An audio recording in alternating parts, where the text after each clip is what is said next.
One goal in college algebra is to help prepare students for all the math that they need to get through a calculus course.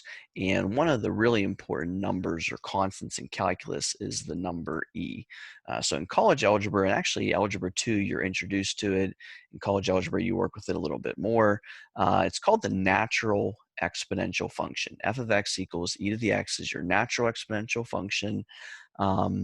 The number is approximately 2.718281828. This is an irrational number, so this decimal is going to go on forever without repeating, never going to terminate.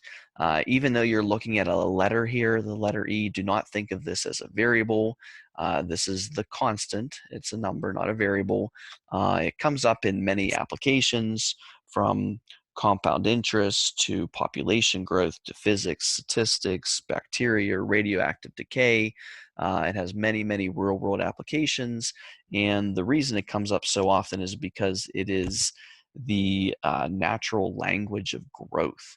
Anytime you're talking about growth and rate of change, this is the natural value that you come to. Just to give you a brief explanation of how you can kind of make some sense of it would be if I gave you $1 and I said, I am going to pay you 100% interest because I am very generous. And I am not going to wait until the very end to compound this, which would just be $2. I'm going to compound this continuously.